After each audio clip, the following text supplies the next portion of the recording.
नमस्कार साथियों, स्वागत है आपका हमारे ऑनलाइन एजुकेशन प्लेटफॉर्म प्रबुद्ध में। साथियों, कल हमने चर्चा की थी कि हड़प्पा सभ्यता किस तरह से विकसित हुई, कैसे उसका नामकरण होता है और कैसे उनका सामाजिक जीवन था, आर्थिक जीवन था, कैसे उनके समाधान की प्रक्रिया थी और कैसे उन्होंने अपने शहर को जो है एक नियोजित तरीके से बसाया, कैसे उनकी एक उन्नत जल निकासी प्रणाली थी। तो आज हम चर्चा करेंगे इसी सीरीज में पार्ट 2 में हड़प्पा सभ्यता के प्रमुख स्थलों की। पहले हम मैप पे देख लेते हैं इसके प्रमुख स्थलों को। जैसे कि आप यहाँ पे देख पा रहे होंगे, यहाँ पर ये इंडस नदी यानी कि सिंधु नदी है, जिससे इसकी बहुत सारी सहायक नदियाँ मिल रही हैं। यहाँ से झेलम आ रही है, यहाँ से चिनाब आ रही है, यहाँ से रावी मिल रही है और सबसे लास्ट में इसमें सतलुज आगे मिल रही है। तो आप ध्यान देंगे कि जो इंडस या सिंधु नदी है, इसी के आसपास लगभग हमें इसके ज्यादातर स्थल प्राप्त होते हैं। इसीलिए इस सभ्यता का नाम सिंधु घाटी सभ्यता भी रखा गया था। यहाँ पे ध्यान देने वाली बात यह है कि सिंधु नदी, जिसका उद्गम स्थल तिब्बत के मानसरोवर के निकट से होता है, यहाँ से बहती हुई जो है और पाकिस्तान में प्रवेश करती है और इसके बाद जो है यहाँ पे अरब सागर में घिर जाती है ना। इसके प्रमुख स्थलों की बात कर लेते हैं। आप देख रहे होंगे यहाँ पे हड़प्पा, जो इसका सबसे पहला खोजा गया स्थल था। इसके अलावा यहाँ पे आप देख सकते हैं मोहनजोदाड़ो। इसके अलावा राखीगढ़ी, रोपड़, मांडा, रहमान टेरी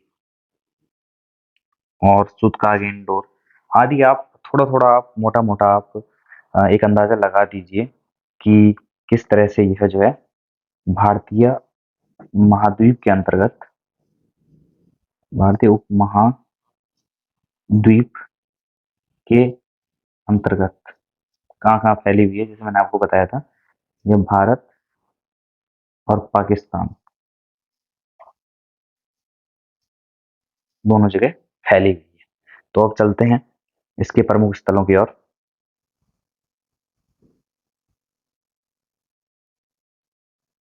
तो इसका पहला स्थल है, सबसे महत्वपूर्ण भी है, हड़प्पा।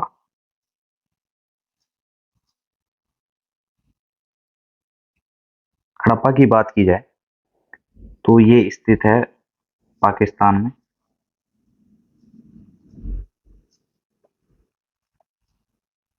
मांट गोमरी जिला है ना। और ये किस नदी के तट पर है? रावी नदी के तट पर। इसकी खोज हुई थी 1921 में और ये की गई थी दयाराम साहनी जी द्वारा, है ना। तो हड़प्पा पाकिस्तान के मांट गोमरी जिले में स्थित है। यह रावी नदी के तट पर स्थित है और इसकी खोज 1921 में दयाराम साहनी जी ने की थी। बात करें अगर इसकी प्लानिंग की किस तरह से स्थित था, तो देखिए, जो हड़प्पा सभ्यता है वो पूरी सभ्यता ही लगभग टीले पर निर्मित है, यानी कि प्रत्येक स्थल जो है टीले पर निर्मित है। तो टीले के दो पार्ट है यहाँ पर, एक है पूर्वी टीला और एक है पश्चिमी टीला।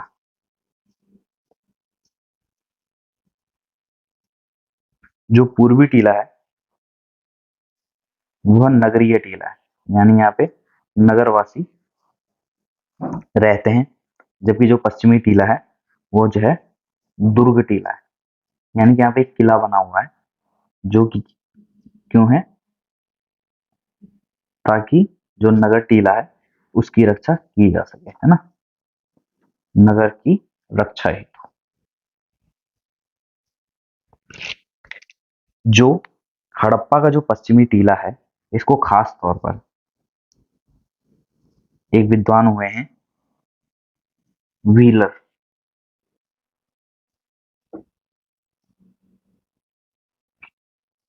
उन्होंने इसे माउंट एबी कहा। आपको यहाँ पे यही याद रखना है कि हड़प्पा का जो पश्चिमी टीला है उसको व्हीलर ने माउंट एबी कहा, है ना। और जो ये टीला व्यवस्था है, ये लगभग लगभग सभी जितने भी हड़प्पन स्थल हैं उनमें प्राप्त होते हैं।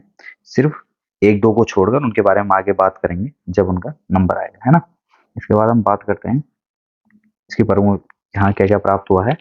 तो यहाँ से शंख का बना बैल प्राप्त हुआ है, यहाँ से, है ना। यहाँ से हमें एक चित्र प्राप्त होता है जिसको बोलते हैं उर्वरता की देवी।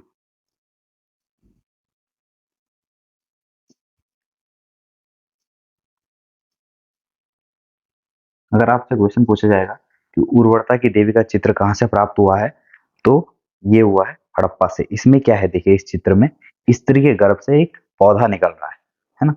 इसके अलावा यहाँ से अन्नागार मिला है। देखिए अन्नागार यानी कि अन्न को भंडारित करने वाला स्थल। यहाँ से सिर्फ अन्नागार मिला है, और जब हम आगे पढ़ेंगे मोहनजोदाड़ो के बारे में तो हम वहां पे पाएंगे कि वहां से विशाल अन्नागार मिला है, यानी कि इससे भी बड़ा अन्नागार मिला है ना। इसके अलावा यहाँ से गेहूं व जौ दोनों के अवशेष प्राप्त हुए।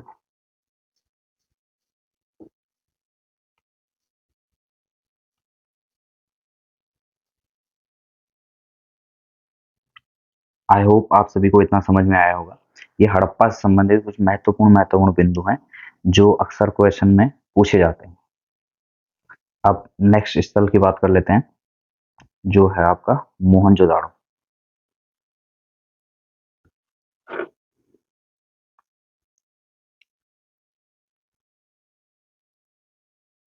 इस पर एक मूवी बनी है ऋतिक रोशन की, आप चाहे वो भी देख सकते हैं। यह इसकी अवस्थिति की बात करें तो ये भी पाकिस्तान में स्थित है।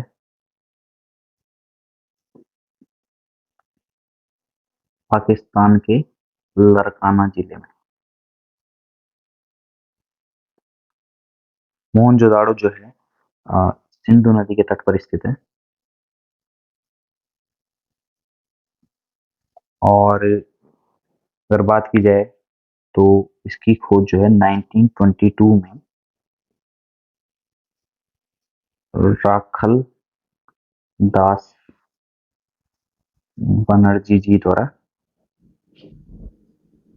की गई। आपको इन दोनों के यानी कि हड़प्पा और मोहनजोदाड़ो दोनों के खोजकर्ताओं के नाम याद रखने, क्योंकि अक्सर विभिन्न एग्जामों में इनके बारे में पूछा जाता है ना। इसके अलावा अगर कभी बात की जाए कि मोहनजोदाड़ो का मतलब क्या होता है, तो सिंधी भाषा में इसका मतलब होता है मृतकों का टीला, है ना। इसके अलावा जो है हमें यहाँ से प्राप्त हुआ है एक बृहद स्नानागार। इसके बारे में हमने कल भी चर्चा की थी कि हो सकता है कि ये जो बृहद स्नानागार हमें प्राप्त हुआ है वो किसी बड़े धार्मिक अनुष्ठान के लिए प्रयोग होता रहा होगा। हमने इनके धार्मिक जीवन पर जब हम बात कर रहे थे तो इसकी हमने चर्चा की थी। तो बृहद स्नानागार यहाँ से प्राप्त हुआ है, जो कि क्या है, इस सभ्यता का यह क्या है, सबसे बड़ा स्थल है। इस सभ्यता का सबसे बड़ा स्थल है ना। इसके अलावा यहाँ से हमें बृहद अन्नागार मिला है। ये 27 प्रकोष्ठ वाला यानी 27 कक्षों वाला एक अन्नागार हमें यहाँ से प्राप्त हुआ है। इसके अलावा हमें यहाँ से प्राप्त हुआ है एक कांसे की नर्तकी।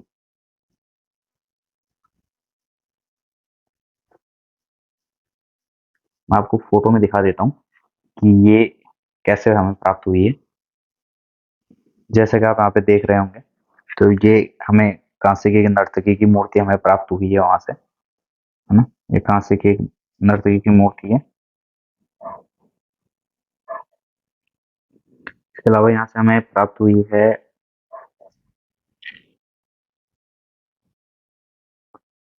एक पुजारी की मूर्ति। इसके अलावा हमें यहाँ से प्राप्त हुई है पशुपति की मुहर। अभी मैं आपको इन दोनों के चित्र दिखाऊंगा। इसके अलावा जो है हमें यहाँ से मातृ देवी की मूर्ति मिली है।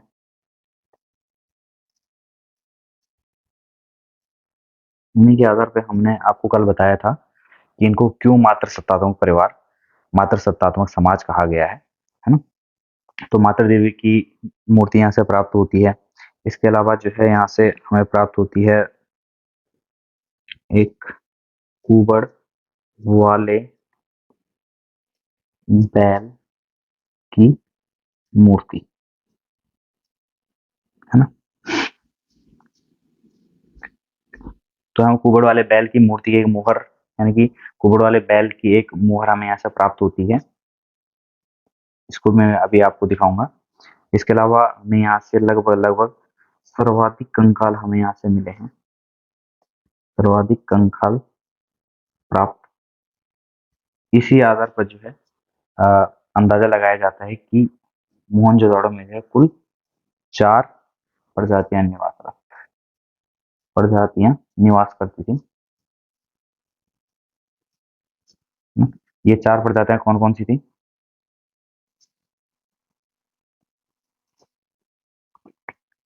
भूमध्य सागरीय थे इसमें से,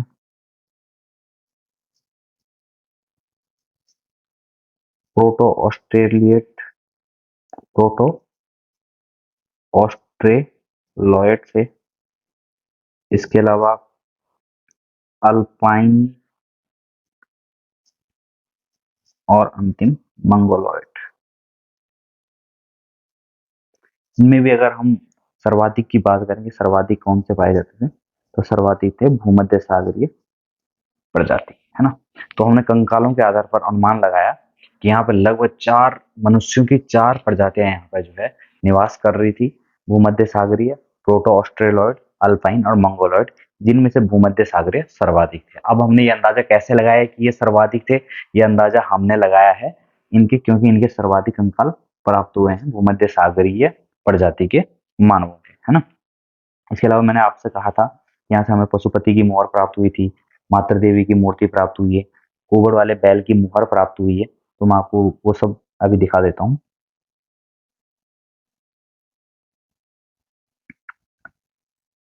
तो ये है मोहनजोदड़ो से प्राप्त कुछ प्रमुख मुहरें और मूर्तियां। जैसे कि देखिए, आप एक मुहर यहाँ पे देख सकते हैं, ये कुबड़ वाले बैल की। जैसे मैंने आपको कल भी बताया था कि कुबड़ वाला बैल उनका जो है सर्वाधिक प्रिय वो है ना? इसको सर्वाधिक मानते हैं और उसकी पूजा भी करते हैं। ये वृषभ है, यानी बैल है ना? ये कुबड़ वाला बैल जो कि प्राप्त हुआ है मोहनजोदड़ो से। इसके अलावा जो है हमने बात करी थी, यहाँ से हमें प्राप्त होता है पशुपति नाथ या एक योगी की मोहर, यानी तो यहाँ पे ये है हमारे पशुपतिनाथ, यानी जो यहाँ पर पशुओं से घिरे हुए हैं। अगर आप यहाँ पे ध्यान से देखेंगे तो यहाँ पे हमें 5 टाइप के जानवर दिखाई देते हैं। जैसे कि अगर आप यहाँ पे देखेंगे तो ये देखिए, यहाँ पे एक गैंडा है, एक भैंसा है। इसके अलावा यहाँ पे ये हाथी है और ये बाघ है। इसके अलावा इनके नीचे और बीच में एक मनुष्य बैठे हुए हैं जिनको पशुपतिनाथ कहा गया है।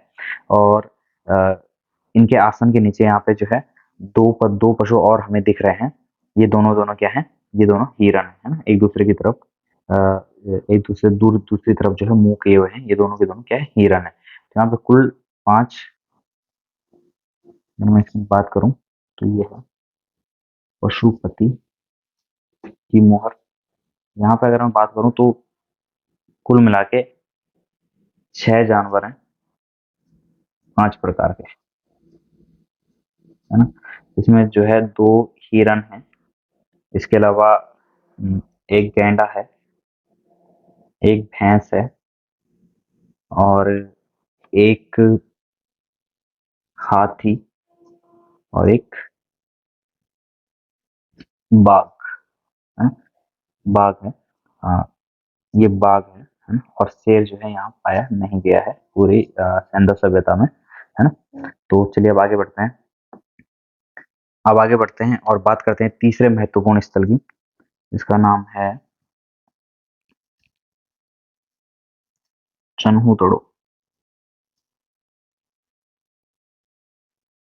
देखिए चन्हूतड़ो भी आपका पाकिस्तान में है। इसके अलावा ये जो है सिंधु नदी के तट पर स्थित है, सिंधु नदी के तट पर, है ना।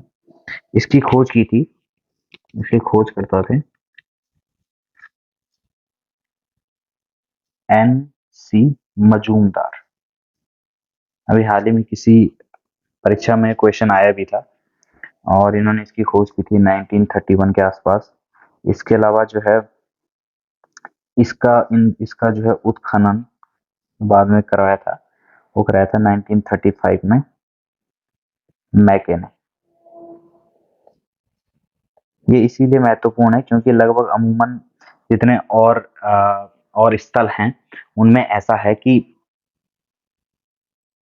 इसकी महत्वपूर्ण विशेषताओं की अगर हम बात करें चनहूतड़ो की, तो इसकी एक सबसे महत्वपूर्ण विशेषता क्या है कि यह एकमात्र नगर है जो दुर्गीकृत नहीं है, यानी कि इसमें किले नहीं है। मैंने आपको बताया था कि हड़प्पा सभ्यता में लगभग जितने भी नगर हैं वे सभी जो है दो टीलों पर स्थित हैं। एक को हम कहते हैं पूर्वी टीला, दूसरे को हम कहते हैं पश्चिमी टीला। पूर्वी टीला हमेशा नगरीय टीला रहा है, पश्चिमी टीला हमेशा दुर्ग रहा है, जिसमें कि जिससे कि जो है नगर की रक्षा की जाती थी, है ना। परंतु चन्हूतड़ो में जो कोई दुर्ग नहीं था, है ना। इसके अलावा जो चन्हूतड़ो है यह था, ये एज अ औद्योगिक केंद्र के रूप में विकसित हुआ था, केंद्र के रूप में विकसित हुआ है। ये आप कैसे पता लगाएंगे, क्योंकि यहाँ से हमें मिलते हैं कारखाने, है ना। जैसे यहाँ होता था मन का निर्माण होता था। इसके अलावा यहाँ से मिला है हमें अलंकृत हाथी, है ना। यहाँ से मिले हमें खिलौने, साजो सामान भी मिला है हमें यहाँ से। इसके अलावा हमें यहाँ से मिली है लिपस्टिक। यह एकमात्र ऐसा स्थल है जहां से हमें प्राप्त होती है वक्राकार ईंटें। वक्राकार से तो आप समझते होंगे, वक्र यानी कि जिसकी लगभग चारों भुजाएं जो है समान, लंबाई चौड़ाई जिनकी जो है समान होती है। माना अगर ये जो है 2 इंच के, तो ये भी 2, ये भी 2, ये भी 2, सब इनकी लंबाई सभी भुजाओं की इसकी समान होगी, है ना। एकमात्र स्थल था ऐसा ये, यहाँ से वक्राकार ईंटें हमें प्राप्त हुई हैं। इसके अलावा हमें यहाँ से एक और साक्ष्य मिलता है जो है बिल्ली का पीछा करते हुए कुत्ते के पदचिन्ह, है ना। इसी आधार पे तो हमने पता लगाया कि यहाँ बिल्ली भी थी, यहाँ कुत्ते भी थे, है ना। घोड़ों को भी हमें साक्ष्य मिलते हैं, वो हम आगे पढ़ेंगे अभी, है ना। अब इसके अलावा अब हम बात करते हैं नेक्स्ट स्थल की जो अति महत्वपूर्ण है। इसका नाम है आपका लोथल।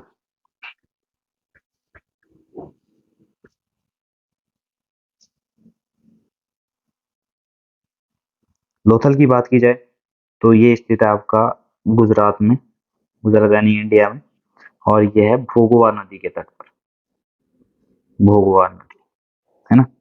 इसके खोजकर्ता जो थे वो थे रंगनाथ राव, है ना। ये महत्वपूर्ण क्यों था, क्योंकि यहाँ स्थित है महत्वपूर्ण समुद्री व्यापारिक स्थल हेतु प्रसिद्ध था। अब आप किस आधार पर कहेंगे कि यह समुद्री व्यापारिक स्थल हेतु प्रसिद्ध था, क्योंकि यहाँ से प्राप्त होता है, ये जो जगह है लोथल, ये असल में क्या थी, एक बंदरगाह था। इसी को जो है किताबों में गोदीबाड़ा भी लिखा गया है। गोदीबाड़ा यानी कि जहां जो है क्या होता है, गोदीबाड़ा डॉकयार्ड, जहां जो है क्या होते हैं, जहाज जो है इकट्ठे होते हैं, वो स्थान है ना, गोदीबाड़ा बोलते हैं इस स्थान को। और यहाँ से हमें फिर क्या साक्ष्य मिलते हैं, इससे हमें क्या पता चलता है कि इनके जो है पश्चिम एशिया के साथ व्यापारिक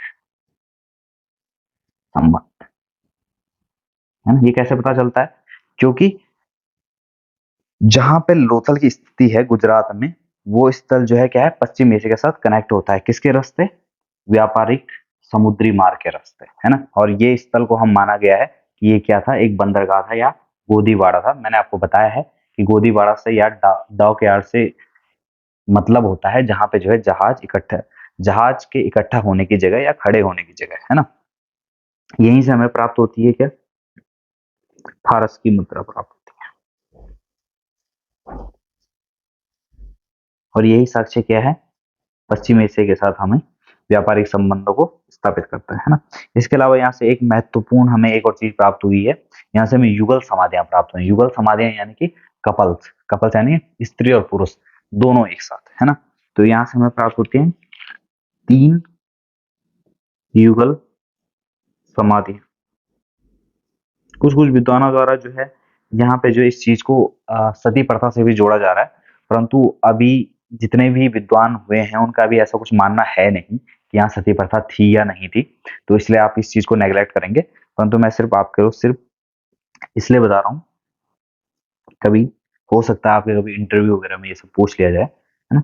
युगल समाधियां यानी कि स्त्री पुरुष, है ना?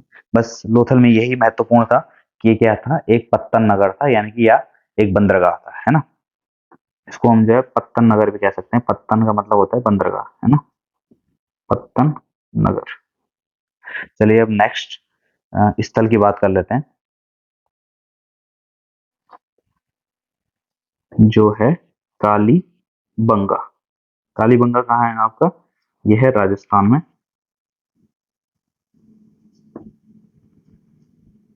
और ये किस नदी के तट पर है? घग्गर नदी।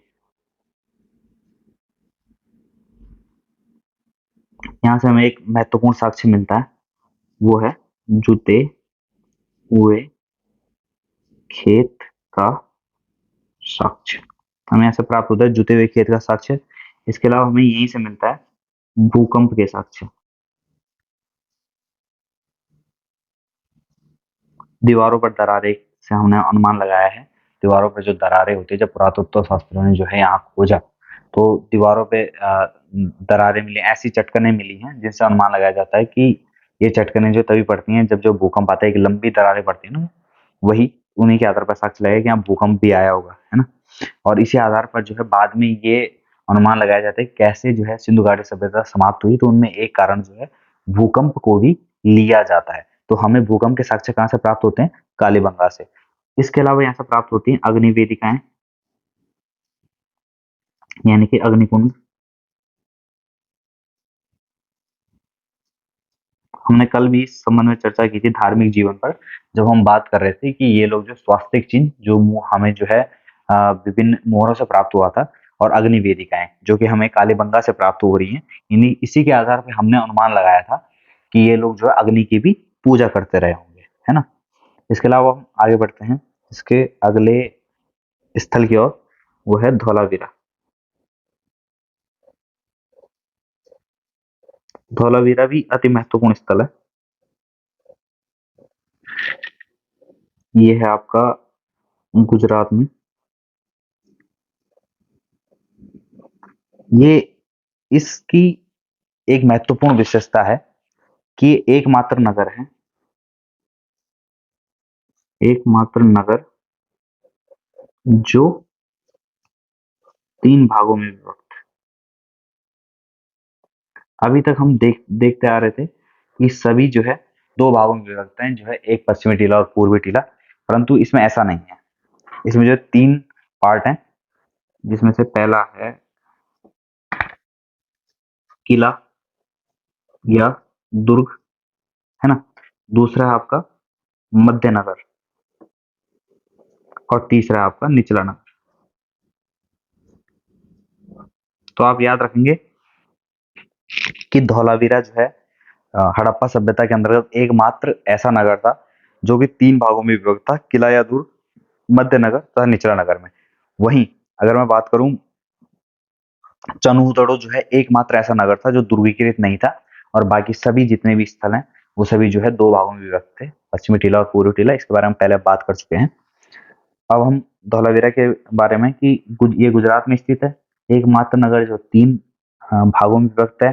इसके अलावा इसकी एक महत्वपूर्ण विशेषता है जो आज के प्रेजेंट टाइम में बहुत प्रासंगिक है, वो है यहाँ एक टेक्निक थी उन्नत जल प्रबंधन की। यानी कि ये लोग जो है क्या करते थे, जल संरक्षण करते थे।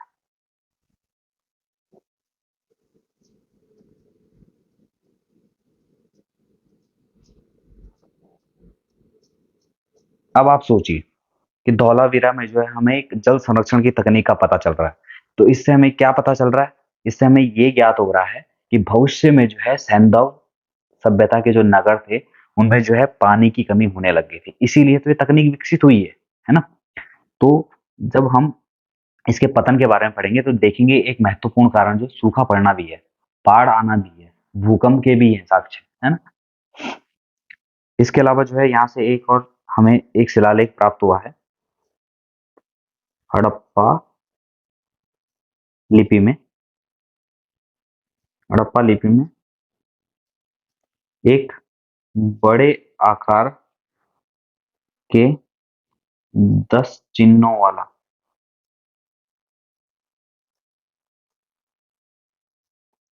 एक शिलालेख प्राप्त हुआ। हम्म, तो धौलावीरा के संबंध में चार ही महत्वपूर्ण चीजें हैं कि एक तो ये गुजरात में स्थित है, दूसरा एकमात्र नगर जो तीन भागों में विभक्त है, इसके अलावा यहाँ उन्नत जल प्रबंधन या जल संरक्षण की तकनीक जो है विकसित हो गई थी, और हड़प्पा लिपि के बड़े आकार के 10 चिन्हों वाला हमें यहाँ से एक शिलालेख प्राप्त होता है ना। चलिए आगे बढ़ते हैं इसके नेक्स्ट स्थल की ओर, जो है आपका सुरकोटदा। अगला स्थल है आपका सुरकोटदा। ये आपका गुजरात में स्थित है, मैंने आपको मैप में भी दिखाया था,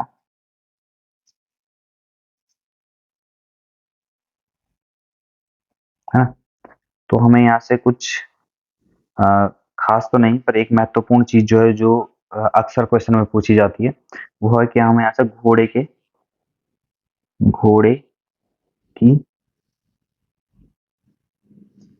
हड्डियों के अवशेष प्राप्त, यानी कि हमें घोड़े के अस्थि पंजर यहाँ से प्राप्त हुए हैं। इसके अलावा यहाँ से जो है यहाँ जो कब्रिस्तान प्राप्त हुआ है उससे हमें कब्रिस्तान से कलश शवाधान जो है प्राप्त हुआ है ना। बस ये यहाँ का इम्पोर्टेंट है। इसके अलावा आगे चलते हैं, जो अगला स्थल है वो है रोपड़। ये है आपका पंजाब में, और ये है सतलुज नदी के तट पर, है ना। ये जो स्थल है, यहाँ से जैसे मैंने आपको बताया था कि कोई भी संस्कृति अगर विकसित होती है तो उसका एक प्रारंभिक चरण होता है, फिर उसका एक विकसित चरण होता है, और वैसे ही जो है एक उसका जो है एक पतन का एक चरण होता है। वैसे ही जो है जो रोपड़ है, रोपड़ में हमें सैंधव सभ्यता के तीनों चरण देखने को मिलते हैं। सैंधव संस्कृति के तीनों स्तर यहाँ से प्राप्त होते हैं। यानी कि यहाँ जो जो हमें सामान मिला है, जो जो हमें यहाँ से अवशेष प्राप्त हुए हैं, उनके आधार पर जो है ये प्राक, यानी कि जब ये विकसित हो रही थी सभ्यता, प्राक सैंधव स्थल भी इसको हम मान सकते हैं, विकसित सैंधव भी मान मान सकते हैं। इसके अलावा जो उत्तर सैंधव भी हम इसको मान सकते हैं, है ना। आधुनिक काल में अगर हम इसका जो है आधुनिक नाम अगर हम बात करें तो इसका आधुनिक नाम है प्रेजेंट टाइम में वो है रूपनगर, है ना। इसके अलावा हम यह जो है अगर बात करें तो स्वतंत्रता के पश्चात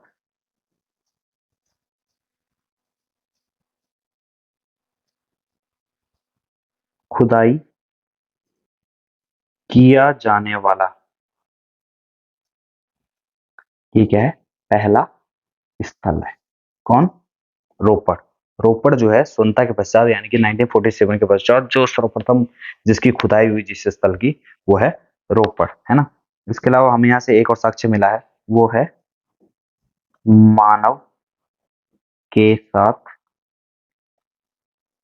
कुत्ते को दफनाए जाने का,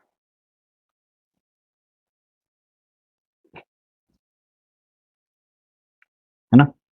इसके अलावा हमें यहाँ से एक और चीज मिलती है, वो है तांबे के बाणाग्र, यानी जिसके अंदर हम बाण रखते हैं, तथा कुछ कुल्हाड़ियां प्राप्त हुई हैं। कुल्हाड़ी, है ना। तांबे के बाणागर और यहाँ कुल्हाड़ियां यहाँ से हमें प्राप्त होती हैं। इसके अलावा अब हम बात करते हैं नेक्स्ट स्थल की, जो है आपका बनावली। बनावली, बनावली जो स्थल है उसकी स्थिति हमें देखने को मिलती है हरियाणा में।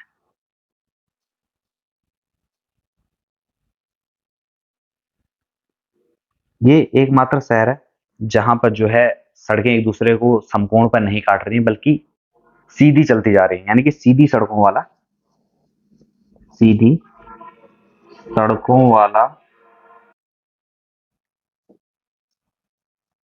एकमात्र शहर। मैंने आपको बताया था कि जो सैंधव सभ्यता है उसमें जो शहर नियोजन है उसके अंतर्गत जितनी भी जो सड़कें हैं वो एक दूसरे को क्या है, समकोण पर काट रही हैं। परंतु अगर हम बनावली की बात करें तो ये इस तरह से सीधी चलते चली जा रही हैं, यानी कि सीधी सड़कें हैं आपका बनावली में। इसके अलावा जो है ये एक और अपवाद रखती है बनावली हड़प्पा सभ्यता से, कि यहाँ जो है व्यवस्थित जल निकास प्रणाली का हमें अभाव मिलता है ना। तो दोनों जो है, यानी ये लोग जो है एक तो सीधी सड़कें रखते समकोण पर नहीं काटती थी और दूसरा यहाँ जो है जल निकास प्रणाली नहीं थी। इसके अलावा अगर महत्वपूर्ण बात की जाए तो बनावली जो है, हाँ, ये जो है सरस्वती नदी के तट पर स्थित है। ये क्वेश्चन अभी आया था किसी एग्जाम में, इसलिए मैं लिख दे रहा हूँ। अंतिम महत्वपूर्ण स्थल की अगर बात की जाए तो वो है आपका राखी गढ़ी।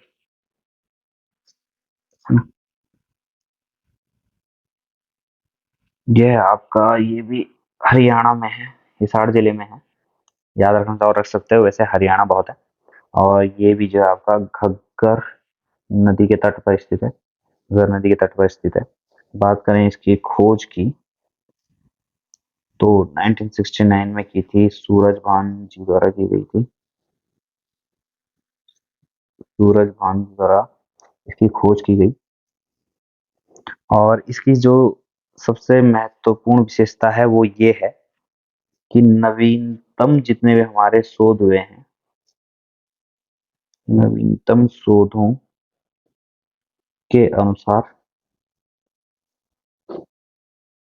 यह सैंधव सभ्यता का सबसे बड़ा स्थल है ना। अगर पूरी सैंधव सभ्यता की बात की जाए तो ये सबसे बड़ा स्थल है और भारत में स्थित जो सबसे बड़ा स्थल है वो भी राखी गढ़ी है। और अगर हम बात करें पाकिस्तान की, सिर्फ और सिर्फ पाकिस्तान की, पाकिस्तान में सैंधव सभ्यता का सबसे बड़ा स्थल कौन है, तो उसका जवाब होगा आपका मोहनजोदाड़ो, है ना। तो यहाँ पे इसके सारे महत्वपूर्ण स्थल हमने कवर कर दिए हैं।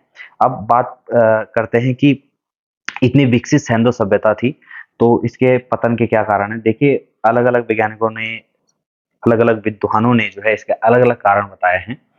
तो हम, कोई फिक्स एक कारण है नहीं इसका, तो इसलिए हम थोड़ा सा लिख लेते हैं इसके बारे में सिर्फ। अ, पतन के कारण, है ना।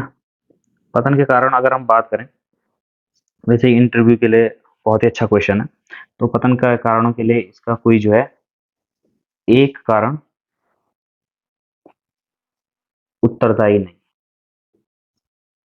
है ना। और यहाँ पे एक और बात आप याद रखेंगे कि इतनी बड़ी सभ्यता थी, तो आप कभी ये मत सोचिएगा कि अचानक से कुछ हुआ और पूरी सभ्यता एकदम से खत्म हुई, नहीं। जैसे मैंने आपको बताया था कि 2300 ईस्वी पूर्व से लेकर 1900 ईस्वी पूर्व तक ये सभ्यता जो थी, वो अपनी विकास की पराकाष्ठा पर थी, है ना? तो इसका क्या हुआ? इस सभ्यता का क्या हुआ? क्रमिक पतन हुआ।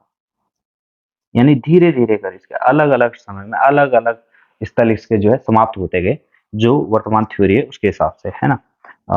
इसके पतन में जो है सर्वाधिक कारण अगर बात की जाए,